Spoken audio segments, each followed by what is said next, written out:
Returning to the podcast is Robert Kaplan, who holds the Robert Strausz-Hupé Chair in Geopolitics at the Foreign Policy Research Institute. For 3 decades, he reported on foreign affairs for The Atlantic. He was a member of the Pentagon's Defense Policy Board and the U.S. Navy's executive panel. Foreign Policy magazine twice named him one of the world's top 100 global thinkers. He's the best-selling author of 23 books now, and his latest is A Wasteland, A World in Permanent Crisis. I've got a copy right here. It's out January 28th. You can pre-order now. Welcome back to Geopolitics and Empire, Mr. Kaplan. Well, it's a pleasure to be with you.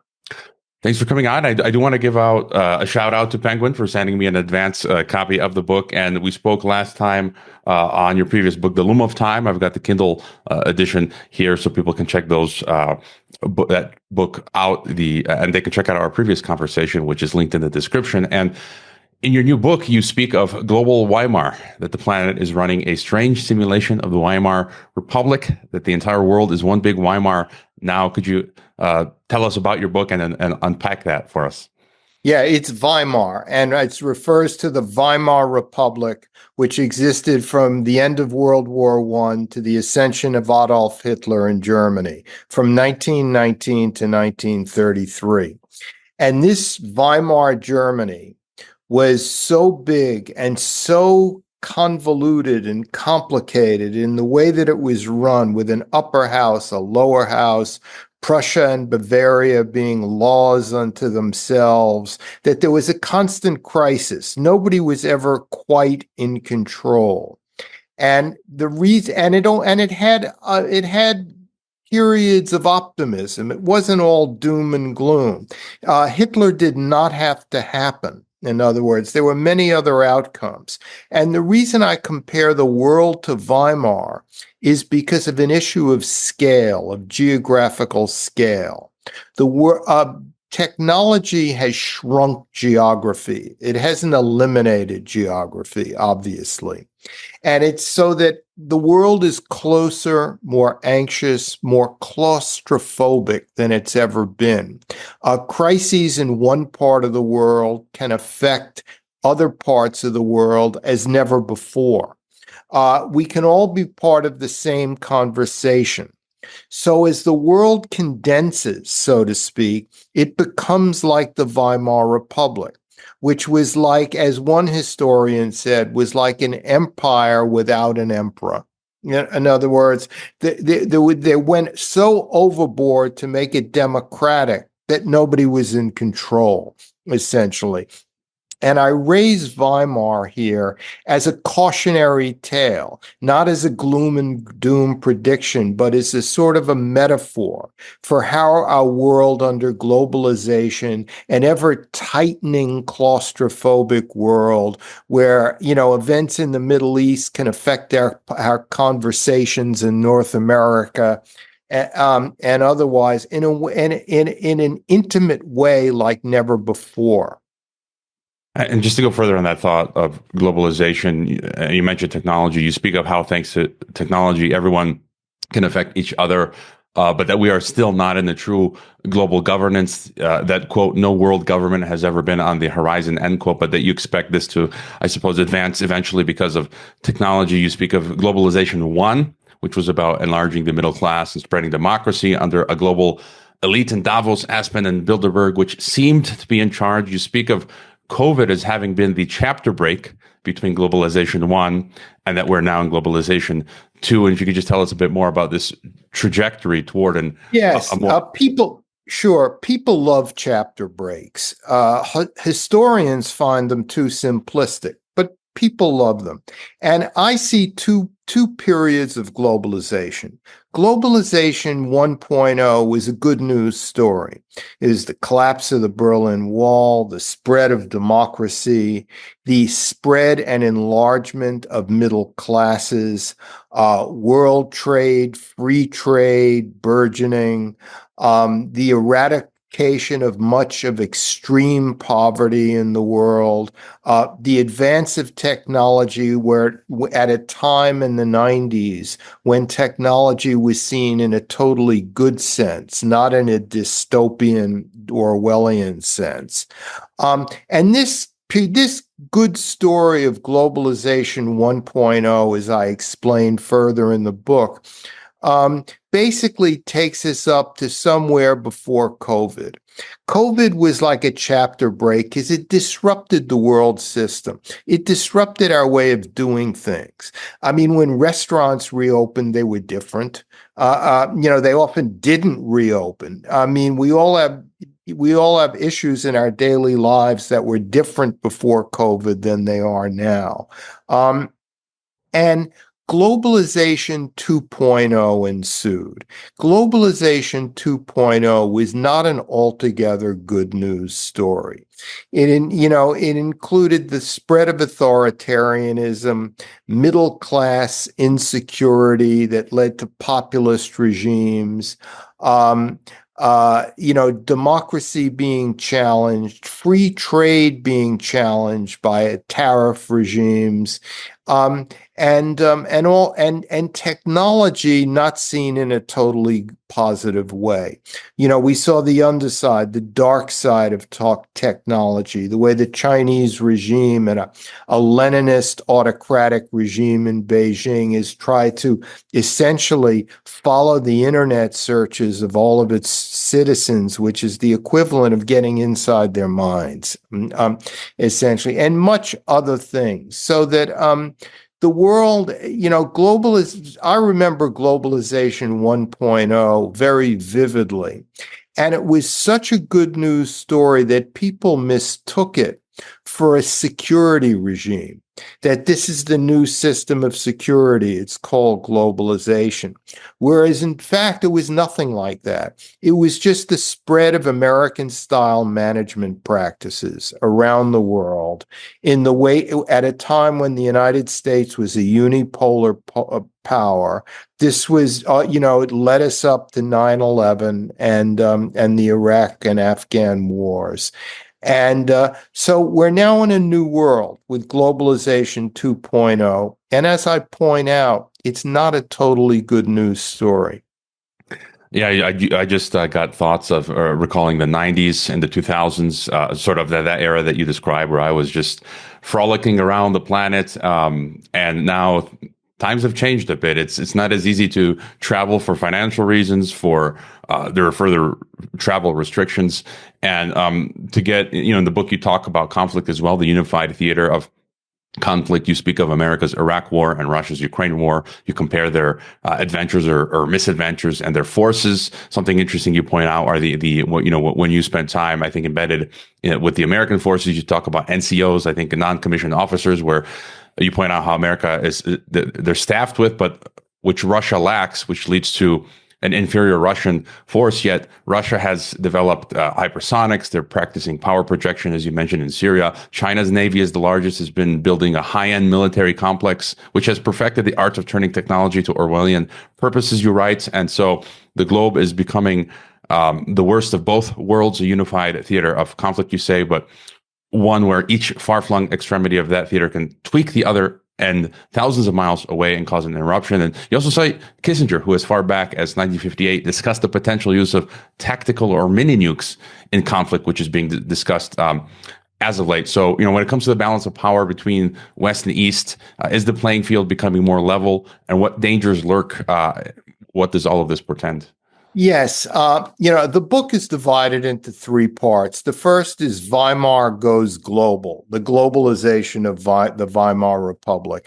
The second part, which we'll talk about now, is called The Decline of the Great Powers. And the third part is Crowds and Chaos. But decline of the great powers, it's my thesis, and I show this, that all three great powers, the United States, China, and Russia, are in decline.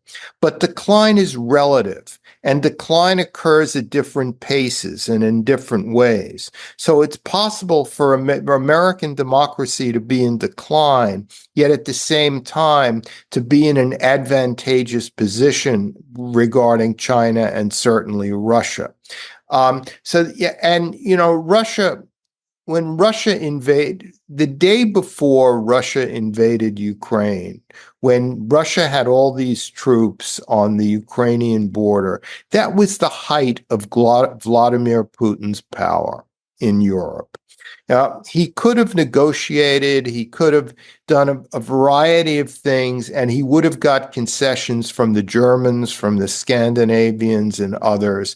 But he chose to go to war because he thought it would be an easy and quick war, like all of his little wars in sub-Saharan Africa and in the Caucasus were. But now he was attempting something bigger.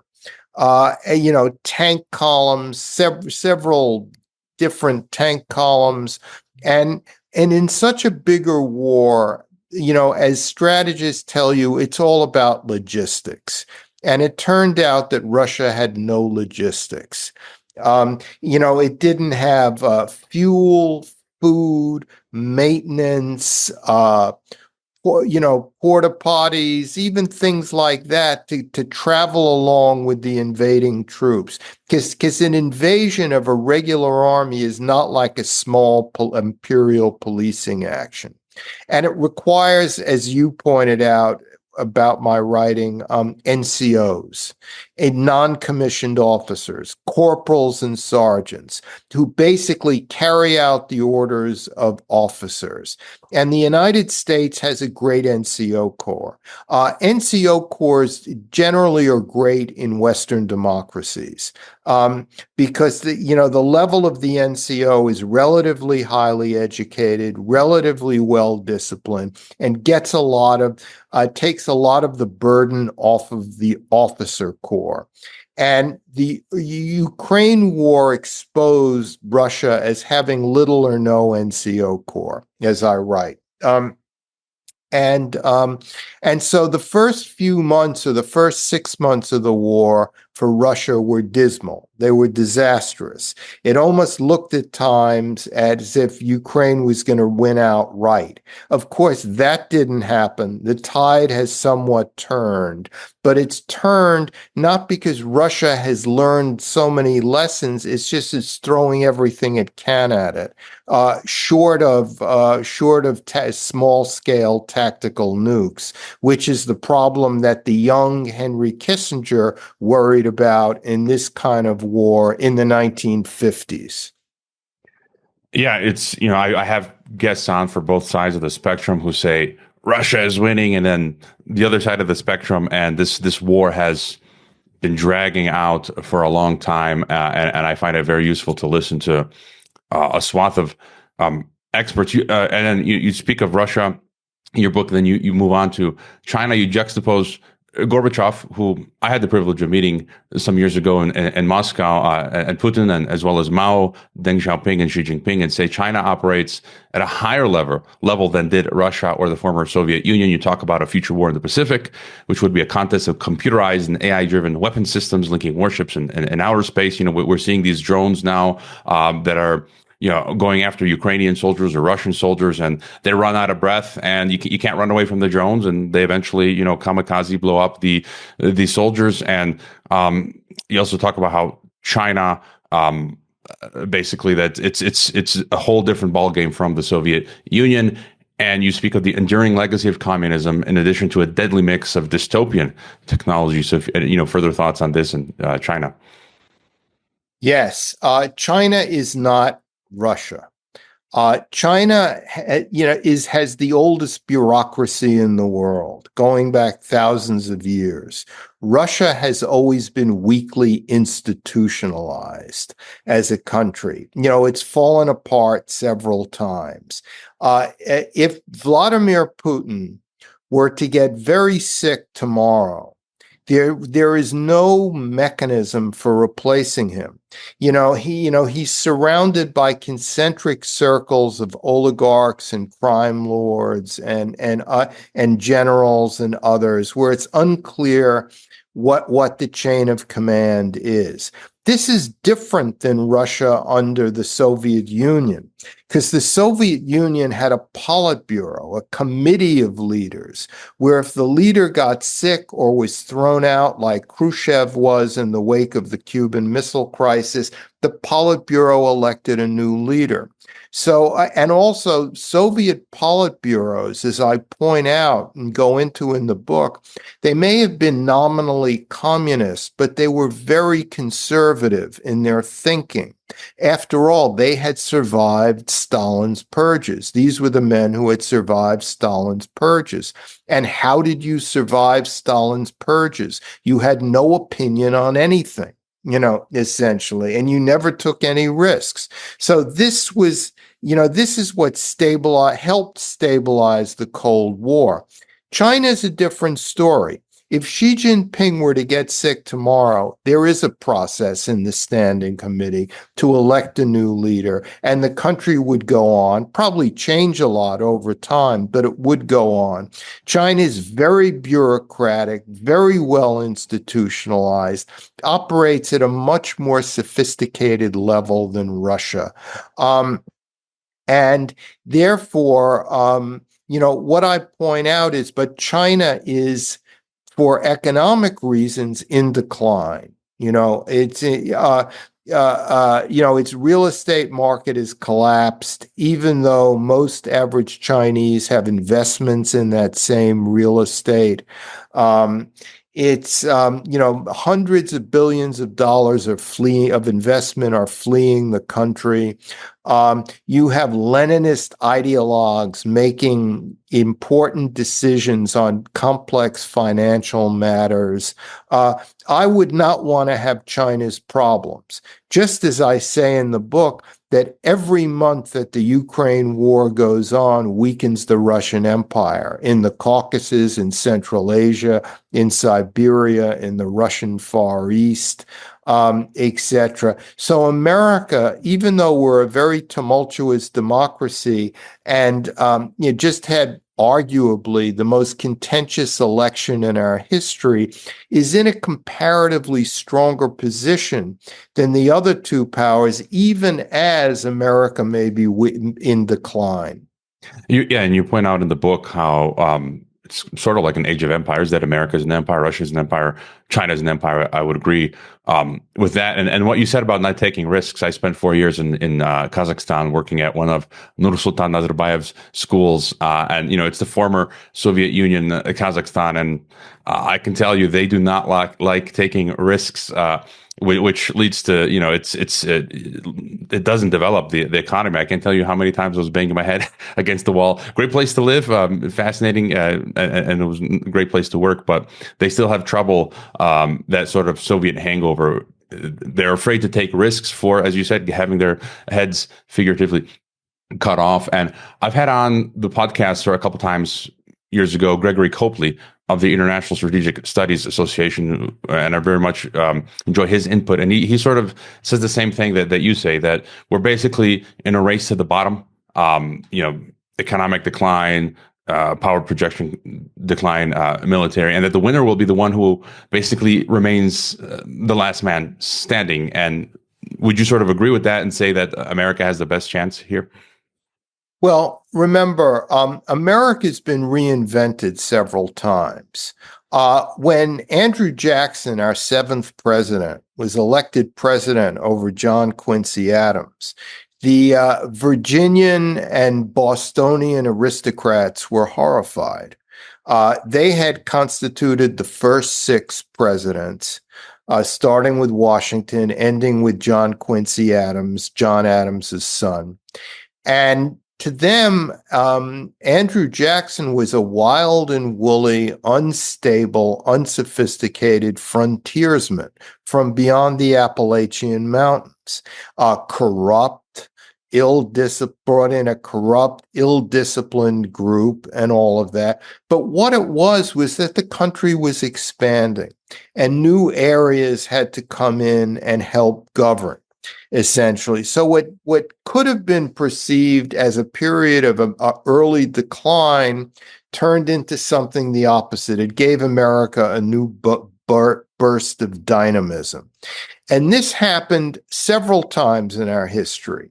Now, I don't like President-elect Trump. I did not vote for him, but I understand how we could have an ironic effect in the sense that his very his very style and the things that can happen in the next few years could give America a new burst of dynamism, of direction. It's because we've been governed by the same liberal internationalist, highly bureaucratized establishment since the end of the Cold War, essentially. The Cold War presidents ended with the elder Bush, and then it started with Clinton. And if you look at Clinton, Obama, Biden, they're all cut from the same cloth, essentially. And so this cannot go on. And I think so we're in the middle of a change that nobody can predict.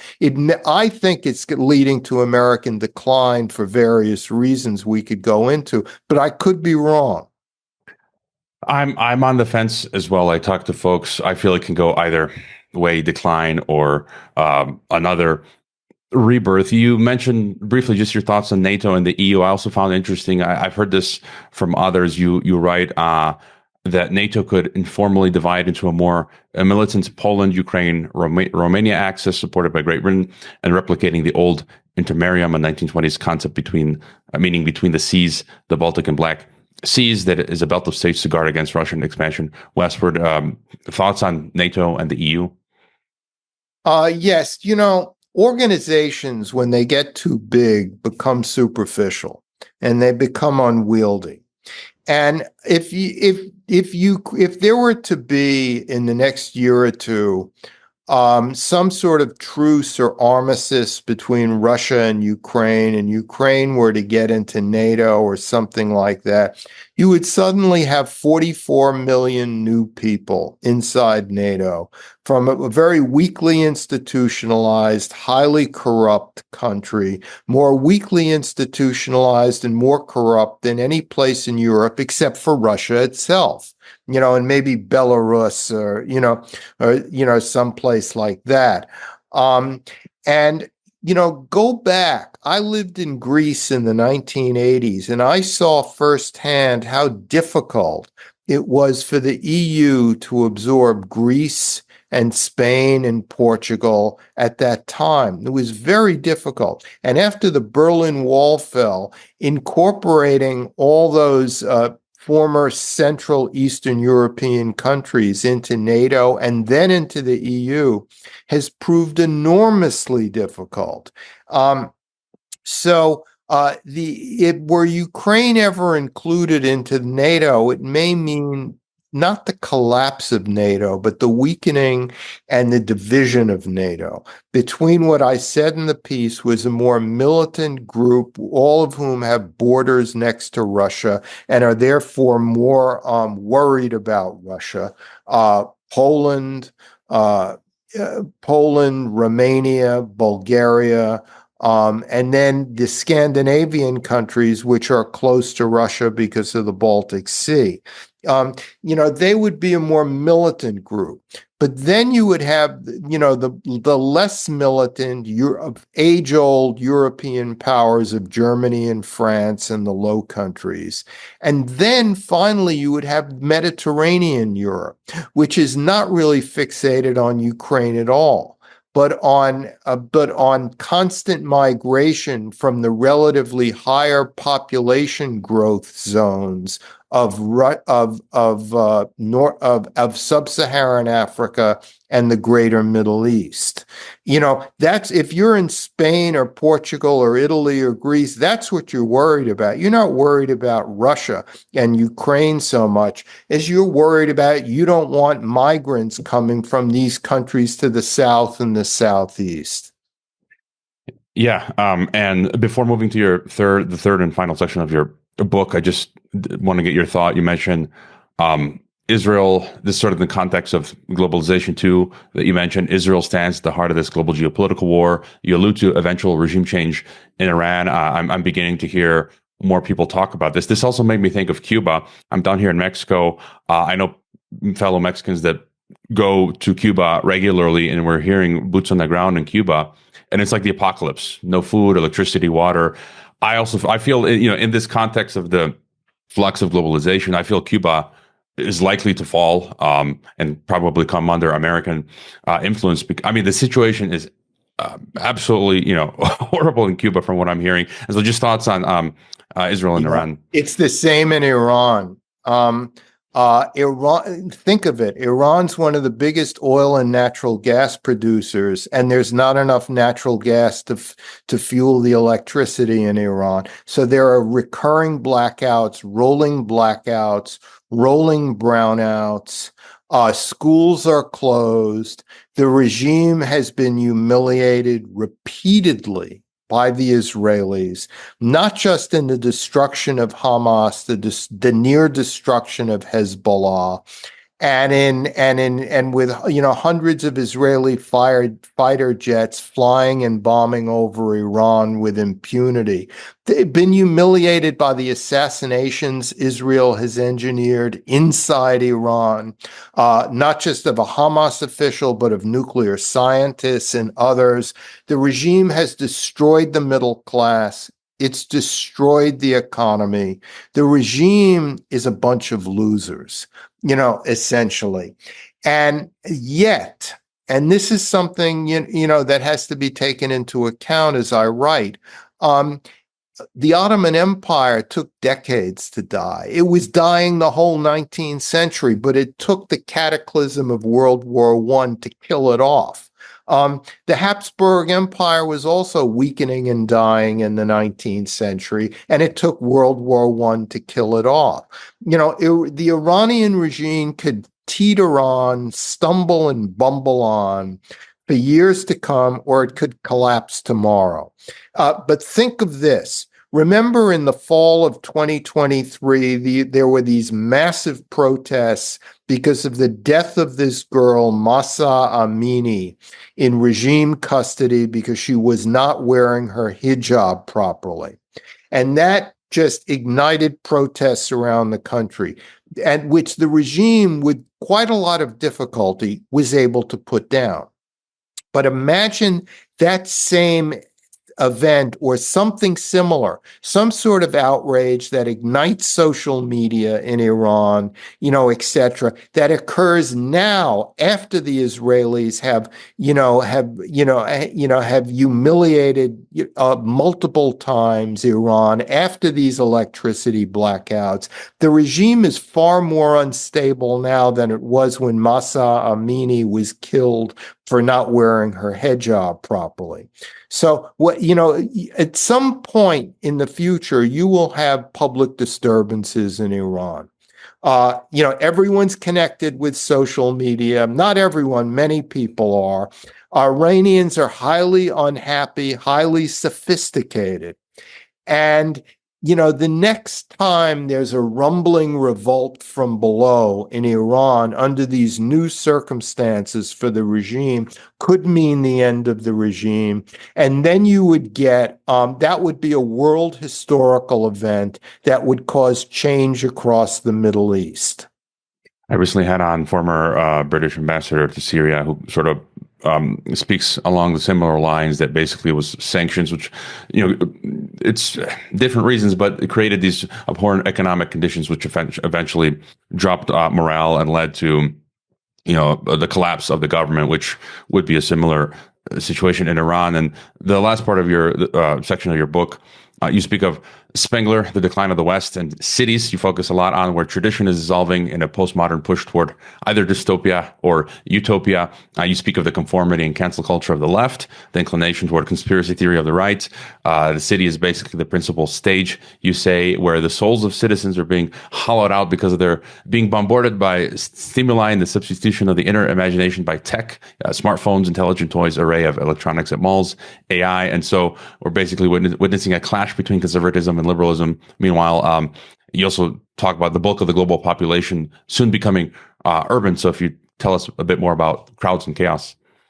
Yes, crowds and chaos. The reason I titled it that way is because, The basic human formation throughout history has been crowds, and crowds occur in cities. And there was a great book written about this by the Nobel Prize winner Elias Canetti, published in 1960 in German. And what the book is about is how crowds determine everything.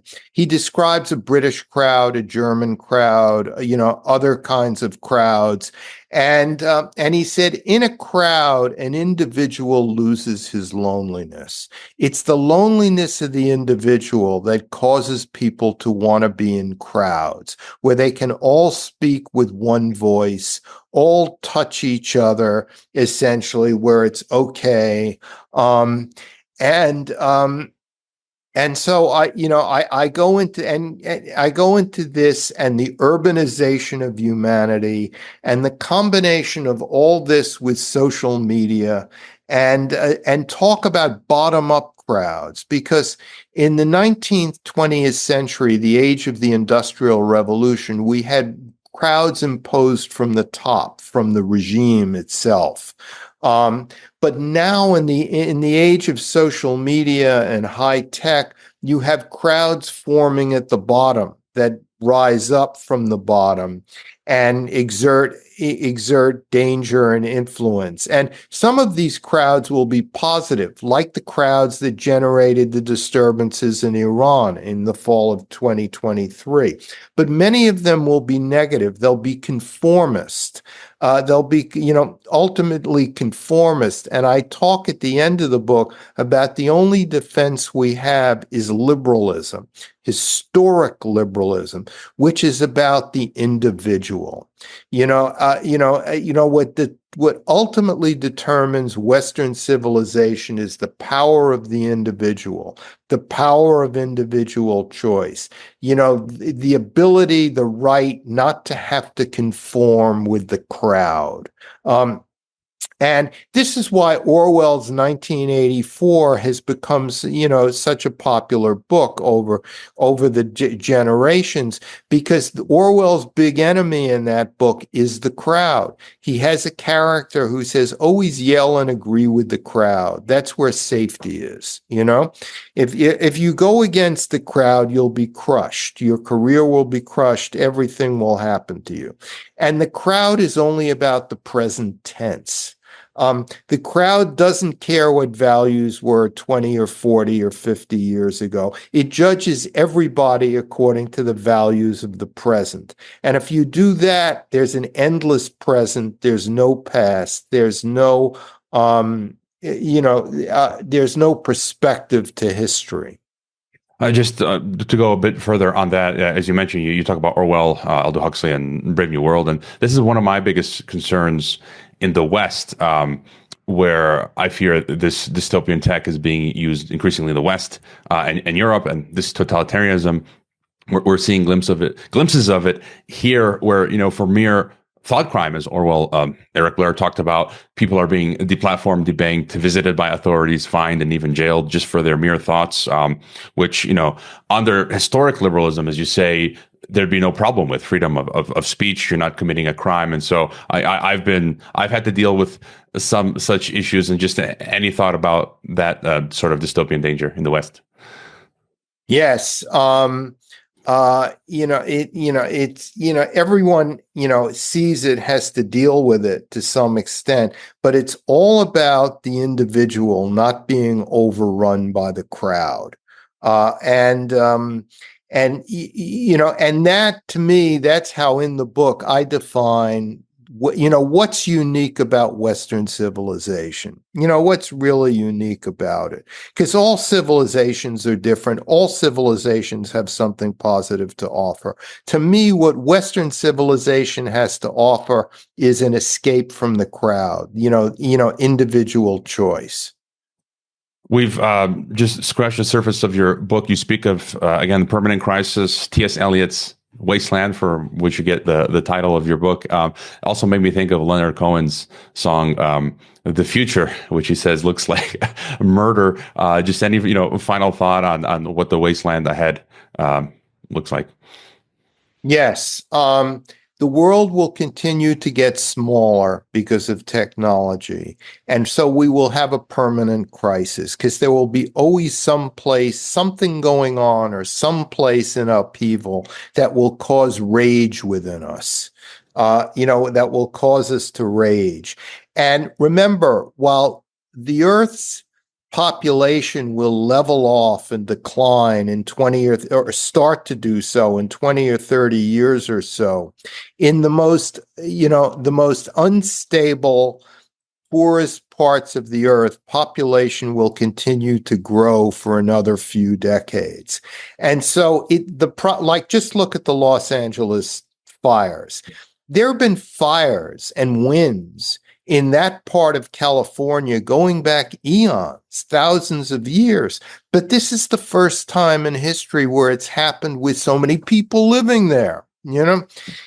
So even if population levels off, the natural rumblings of the earth, earthquakes, fires, other cataclysms have never happened at a time where so many people have lived in the place. Look at the Indonesian tsunami of 20 years ago. It's a common occurrence, but never before in history were so many people living there. So we're going to get this feeling of it being, of a situation that's intolerable, and we'll just have to muddle through. You also gave a speech a couple months back at the Ramsey Center for Western Civilization. I'll include a link in the description. I like how you talked about having a tragic mind in order to interpret events, and that's sort of the way I see things as well. Also, being a Croat from the Balkans, you see a lot of, as you've been on the ground all over the world, you tend to develop a tragic mind, which I think is very helpful in interpreting events. Again, the book here, I've got the copy, Wasteland, the physical. You can order the hardcover or the digital. Is there any best place, any other project you want to mention, website or best place to find the book? No, nothing. You can find it easily on Amazon or so many other sites.